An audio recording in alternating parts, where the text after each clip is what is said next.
صرف یہی احساس نہیں ہوتا کہ وہ شخص پریشان ہے تو اس کا دکھ سن لیا جائے. یاد رکھیے گا گمراہ کو رستہ دکھانا بھی بہت بڑی نیکی ہے. جس کا ذہن وسوسوں کا شکار ہو اسے یقین کامل کی طرف لانا یہ بھی بہت بڑی نیکی. جب انسان بدخلق ہو جائے وہ ماں سے بھی سختی سے بات کرے، باپ سے بھی تلخی سے بات کرے، وہ اپنے بال بچوں پر بھی سختی کرے، اس کے لب و لہجے اس طرح کے ہو جائیں کہ سب اس سے پریشان ہو، تو اس شخص کو مروت والا بنا دینا، اخلاق والا بنا دینا، اسے اعلیٰ اسلوب والا بنا دینا، یہ بھی اس کے ساتھ بہت بڑا پیار ہے. میرے نبی کریم کا کمال پتہ کیا ہے؟ رسول پاک علیہ السلام نے اس طرح کا رنگ دکھایا ہے کہ جو گمراہ تھے نا وہ دوسروں کو ہدایت کی طرف متوجہ کرنے والے بن گئے. خود نہ تھے جو راہ پر اوروں کے ہادی ہو گئے، جن کی وجہ سے ان کے گھر والے تکلیف کا شکار تھے، آزمائش کا شکار تھے، ان سب کو نبی پاک علیہ السلام نے اپنے اہل خانہ کے ساتھ محبت کرنے والا بنا دیا. اور اس طرح کے انداز حضور نے بتائے، اس طرح کے طور طریقے سکھائے، اس طرح کا نبی پاک علیہ السلام نے لوگوں کو سمجھا دیا، سکھا دیا. یعنی ایک شخص نے آ کے عرض کیا یا رسول اللہ میں جہاد پہ جانا چاہتا ہوں، تو حضور علیہ السلام نے اس سے فرمایا تیرے ماں باپ حیات ہیں؟ یا رسول اللہ ہے. فرمایا تو گھر جا کے ان کی خدمت کر، گھر بیٹھے بیٹھے ہی اللہ تجھے جہاد کا ثواب عطا فرمائے. تو میں آپ کی خدمت میں عرض کر رہا تھا کہ نبی پاک صلی اللہ تعالیٰ علیہ وسلم نے لوگوں کے رخ ہدایت کی طرف پھیرے، اور یہ حضور کے سینے کا بہت بڑا درد تھا کہ لوگ اللہ والے ہو جائیں، وہ گمراہی سے بچ جائیں، وہ دوزخ سے بچ جائیں، ان کے جو بکھرے ہوئے ذہن ہیں اور جو وسوسے ہیں وہ سارے دور ہو جائیں، ان کی ذہنی تربیت ہو جائے، ان کے لب و لہجے میں حسن آ جائے، کوئی اخلاق سے دور ہے تو اخلاق والا بن جائے. وہ ساری چیزیں جو کسی شخص کے لیے آزمائش کا باعث بن سکتی ہیں، حضور فرماتے ہیں کہ میری اور تمہاری مثال اس شخص کی طرح ہے جس نے آگ جلائی تھی اور پتنگے اس میں آ کے گرتے تھے، اور وہ نہ لوگوں کو بار بار بچاتا تھا کہ قریب نہ جاؤ جل جاؤ گے، قریب نہ جاؤ جل جاؤ گے. حضور فرماتے ہیں تم بھی دوزخ کی طرف جاتے ہو اور میں تمہیں بار بار بچاتا ہوں قریب نہ جانا جل جاؤ، یہ کام نہ کرنا جل جاؤ گے، یہ کام نہ کرنا جل جاؤ گے. بار بار میں تمہیں بچاتا ہوں، سمجھاتا ہوں. تو میرے عزیز نبی پاک صلی اللہ تعالیٰ علیہ وآلہ وسلم لوگوں کی تربیت فرماتے، لوگوں کو ایک دوسرے سے جوڑتے، آزمائشوں سے انہیں نکالتے. آپ کبھی غور فرمائیں حضور علیہ السلام کئی مقام پہ اس بات کو دہراتے ہیں، ارشاد فرماتے ہیں میں رشتے توڑنے کے لیے نہیں، میں رشتے جوڑنے کے لیے آیا ہوں. محبوب نے لوگوں کو جوڑا ہے، ان کی تربیت فرمائی، فکری، نظریاتی، علمی اور اعتقادی تربیت نبی کریم صلی اللہ تعالیٰ علیہ وسلم نے لوگوں کی فرمائی. حافظ منذری نے حدیث لکھی ہے الترغیب و ترہیب میں، ایک مقام پہ نبی کریم علیہ السلام تشریف فرما تھے تو نبی پاک علیہ السلام نے بہت بڑی بات ارشاد فرمائی، بہت بڑی. حضور علیہ السلام نے فرمایا کہ ہماری اس محفل میں اگر کوئی رشتوں کو توڑنے والا موجود ہے تو اٹھ کے چلا جائے. صحابہ کے مجمع میں سرکار نے بیان فرمایا. میں دوستوں سے آج کہہ رہا تھا کہ ہم خوش ہوتے ہیں نا حضور کے میلاد پر، ہمارے کلیجے ٹھرے ہوئے ہوتے ہیں نا، آنکھیں ٹھنڈی ہوتی ہیں نا، تو ایک جرت نہ کریں کہ جس سے ہم ناراض ہیں اسے فون نہ کریں کہ یار حضور کا میلاد آ گیا آجو صلح کر لیں. تھوڑا جوڑ نہ جائیں، تھوڑا طبیعتوں کو نرم نہ کر لیں، تھوڑا محبتیں نہ بانٹیں، نبی کریم کا میلاد آ گیا. ہم یہ کرتے ہیں کہ ہم وہی روایتی پن برقرار رکھتے ہیں اور سینہ کشادہ نہیں کرتے. کریم نے فرمایا اگر کوئی رشتے توڑنے والا موجود ہے تو اٹھ کے چلا جائے، اس لیے کہ جہاں کوئی رشتوں کو توڑنے والا موجود ہو وہاں اللہ کی رحمت نازل نہیں ہوتی. حضور نے یہ ارشاد فرمایا. ایک صحابی اٹھ کے گئے، تھوڑی دیر کے بعد واپس آئے، عرض کی یا رسول اللہ میرے ماں باپ قربان ہو، ہمارا تو سب کچھ آپ کے قدموں سے وابستہ ہے نا. خالہ ناراض تھی، آپ کا ارشاد سنا ہے میں راضی کر کے آیا. فوراً عمل کیا. نبی پاک صلی اللہ تعالیٰ علیہ وسلم نے لوگوں کو ہدایت کی طرف، نور کی طرف، نرم دلی اللہ نے عطا کی ہے نا حضور کو. ہم نہ توجہ نہیں کرتے لوگوں کی تکلیف پر، ہم نہ ایک عجیب سی شہرت کے شوقین ہو گئے، عجیب سی تعریفوں کے شوقین ہو گئے، عجیب ہمارا. میں نے بچے سے منع کر دیا، میں نے کہا میرا اعلان بھی نہ کرنا. مطلب 2-4 دفعہ اپنا نام سن کے، القاب سن کے، قبلہ ہے، علامہ ہے، پیر ہے، کتنی کو نفس کو تسلی دے لینی. چیزوں سے نکل آئے، اب حقیقتوں کی طرف آئیں. سادگی کا وہ حسن اختیار کریں جس میں برکات ہوتی، وہ چیزیں لے کے آئیں جس سے ٹھنڈک پیدا ہوتی. ہر چیز کو شو آؤٹ کرنا، ہر چیز کو بتانا، دکھانا، سجانا، سنوارنا، تھوڑا سا اس سے باہر نکلیں. حقیقت کا سفر کرنے کی ضرورت ہے. یہ لوگ دیتے ہیں نا، غریبوں کو بانٹتے ہیں، سیلاب آ گیا، آزمائش آ گئی، راشن، تو ایک آٹے کی گتھی بٹ رہی ہوتی ہے، ایک لینے والا ہوتا ہے اور 6 نے ہاتھ رکھے ہوئے ہوتے ہیں. اگر تو آپ اللہ کی رضا کے لیے دے رہے ہیں تو پھر تو ضرورت نہیں تھی ان ساری تصویر سازیوں کی. اور اگر آپ کا کوئی اور مقصد ہے تو پھر بھائی کیا کہا جا سکتا ہے، پھر کیا سمجھایا جا سکتا ہے. ہمیں غور کرنے کی ضرورت ہے کہ ہم نہ ساتھ بھی دیتے ہیں تو مالداروں کا، ہم کھڑے بھی ہوتے ہیں تو تگڑے لوگوں کے ساتھ. وہ غریب آدمی جو الجھ جاتا ہے، مسائل کا شکار ہو جاتا ہے اور اتنا اعصابی طور پر تھک جاتا ہے کہ معاذ اللہ خودکشی تک کا لوگ سوچنے لگتے ہیں. یہ دیکھیے نا، سیاستہ میں روایت حضرت ابو سعید خدری رضی اللہ تعالیٰ عنہ بیان فرماتے ہیں کہ تاجر تھا، اسے بہت زیادہ نقصان ہو گیا تجارت میں، وہ خسارے میں آ گیا اور وہ بڑی آزمائش میں آ گیا. آپ کو پتہ ہے جب تک تو انسان بڑا مالدار ہوتا ہے تو اس کے دوست بھی بڑے ہوتے ہیں، دعوتیں پکتی ہوں تو آنے جانے والوں کی کمی نہیں ہوتی. لیکن اگر انسان کمزور پڑ جائے، نقصان ہو جائے، اگر اسے نقصان اور خسارے ہو جائیں تو وہ تیری آنکھ ہو یا سنگ ملامت کی چبھن، کون پہنچا ہے میرے درد کی گہرائی تک. دور شہرت میں تو یاروں نے کیا یاد بہت، پر ساتھ آیا نہ کوئی کوچہ رسوائی تک. ساری عمر یاٹا گد ہے، لکھاں کیتے نہیں بیڑے، اب وقت آیا ہی تے محمد بخشا کوئی بھی نہیں بیٹھا نیڑے. چھوڑ جاتے ہیں لوگ، اسے خسارہ ہو گیا، تکلیف ہو گئی، قرضے چڑھ گئے، آزمائش آ گئی. نبی کریم کی بارگاہ میں جب وہ آئے نا تو حضور نے کچھ لوگوں کی توجہ دلائی. کریم فرمانے لگے اپنے بھائی کی مدد کرو، اسے قرضوں سے نکالے، اللہ نے مہربانی کی ہے، نبی پاک کو نرم دلی عطا کی ہے. آؤ ہم بھی سب حضور کا یہ فرمان یاد رکھیں اور ایک دوسرے بھائی کا بازو تھامیں اور لوگوں کو آزمائشوں سے نکالیں. حضور نے فرمایا مدد کرو. تھوڑے تھوڑے پیسے سے آبا نے جمع کیے، لیکن وہ حالات بڑے سخت تھے، اتنے پیسے نہ ہو سکے کہ قرض ادا کیا جا سکے، قربان جائیں. پھر نبی پاک نے اس شخص کو بلایا جس کے پیسے دینے تھے، فرمایا تھوڑے لے لے، اور بیچارہ پریشان ہو گیا ہے، باقی تو معاف کر دے. کون ساتھ کھڑا ہوتا ہے؟ بڑے اپنے کہلانے والے، بڑے قریبی کہلانے والے، بڑے دعوے کرنے والے ساتھ چھوڑ جاتے. لیکن نبی پاک کو اللہ نے جو نرم دلی عطا کی، جو سرور کائنات کے سینے میں اللہ نے اپنی مخلوق کے لیے نرمی رکھی ہے.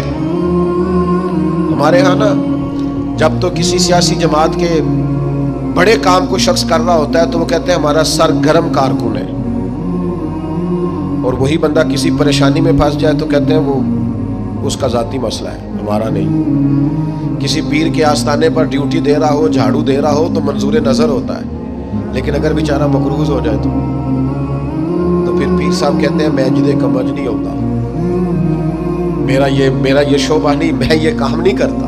پھر لوگ بڑی آسانی سے دامن بچا کے گزر جاتے. او بھائی تو کس طرح کا ہے جو صرف سکھوں کا ساتھی ہے؟ تو نے دکھوں میں حوصلہ دینا بھی پسند نہیں کیا، تو میٹھے بول بھی تیرے زبان سے نہیں نکلے. آؤ نا دیکھو میرے نبی پاک کو اللہ نے کیسی نرم دلی عطا کی ہے، کیسا رنگ دیا ہے، کیا محبوب کے سینے کو اللہ نے نوازا ہے. حضرت جابر ابن عبداللہ رضی اللہ تعالیٰ عنہ بیان فرماتے ہیں کہ میرے والد احد میں شہید ہو گئے تھے اور قرضے کا بوجھ تھا اور بہنوں کا ساتھ تھا، تو میں نے کچھ لوگوں کا قرض دینا تھا. تو باغ میں کھجوریں پکی ہوئی تھی، تو کچھ دیر تو میں نے انہیں روکے رکھا کہ کھجوریں پکتی ہیں تو دیتا ہوں، کھجوریں پکتی ہیں تو دیتا ہوں، کھجوریں پکتی ہیں تو دیتا ہوں. تو جب کھجوریں پکی تو کھجوریں تھوڑی اور قرضہ زیادہ. اب میں آزمائش میں آ گیا، کروں تو کیا کروں، جاؤں تو کدھر جاؤں. پہلے دوستوں سے بات کی، قریبیوں سے بات کی، اور جب کوئی سہارا نہ بچا تو میں دروازہ رسول پہ حاضر ہو گیا. وہ اپنے پرائے کا غم کھانے والا،